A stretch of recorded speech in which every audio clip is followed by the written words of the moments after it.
Hi, it's Cathy here, and I just want to thank you so much for sticking with me. You've obviously got an issue with your horse, because otherwise you wouldn't be looking online for it.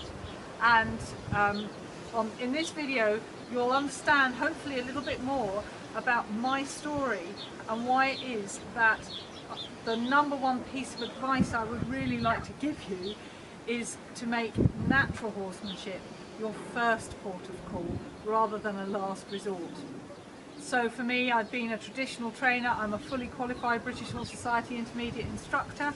I've been doing that all my life, and after I'd raised my children, I was thinking, well, what will I do now? And the thought of going back to doing more of the same was just didn't excite me anymore. There's a reason behind that, which I didn't know at the time. This is the thing, we don't know what we don't know. And the reason was that I had got my little ginger guy, and he was causing me so many problems. I got him as a wild foal. The idea was to tame him and make him to a brilliant child's pony, but in actual fact it went completely the other way. When you read the blurb below the video here, there's the full details of it. It was ghastly. It was a ghastly situation. And when he was a 4-year-old, I happened to be at an expo, and what I saw there on a demonstration of natural horsemanship has changed my life. It's changed everything about my life. And my little ginger, Mr. Smithy, he was the cause of that. So you'll see some things that we've been doing, and I have learned a lot. He is the one that I have learned on. When you look at Louis, my big French horse, I like to call him my charity case, because he's been discarded on the muck heap of life as a failed French trotter. It's a disgusting waste of horse flesh. By the time I got him as a 6-year-old, he couldn't go, he couldn't think, he had no trust, he had scars from over the back of his head, and it's taken a long time to get him to trust me, where we can have this communication and build on this relationship that we have. And he was sent to me to learn some things. And then I'm really lucky to have Willow. I'm ready for a completely undamaged young horse now, because I know what to do. You see, when the start of a horse's life is ruined, we have to go on and spend time repairing it. And that can take lifetimes. That can take horses lifetimes to repair the damage that has happened. And so I'm guessing that you have got an issue with your horse that was formed somewhere back in his early years, where the foundations were not built properly. And when we put on proper foundations, yes, it takes time, but you never have to go back and fix it.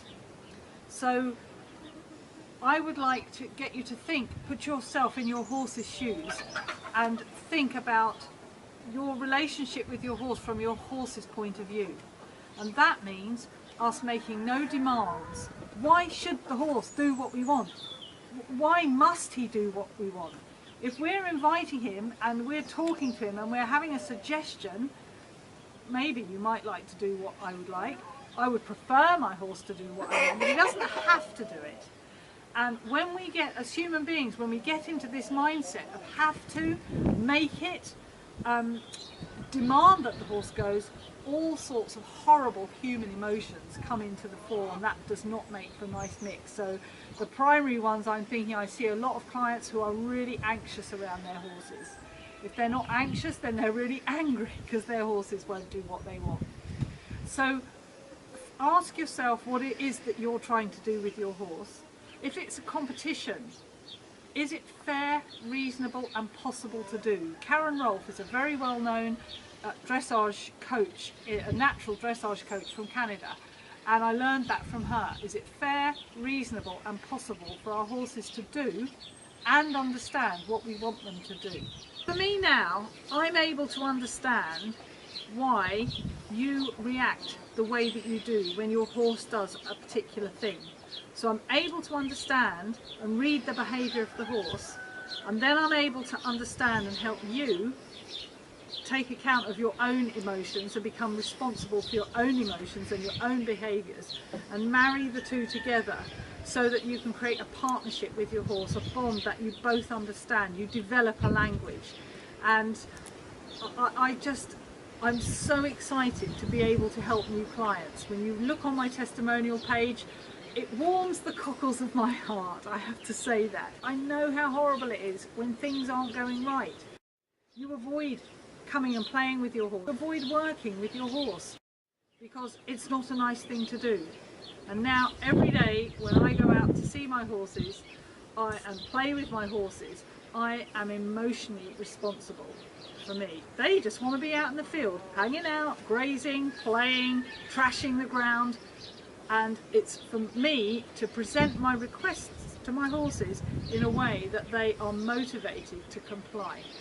So thank you again for sticking with me, and carry on exploring the site.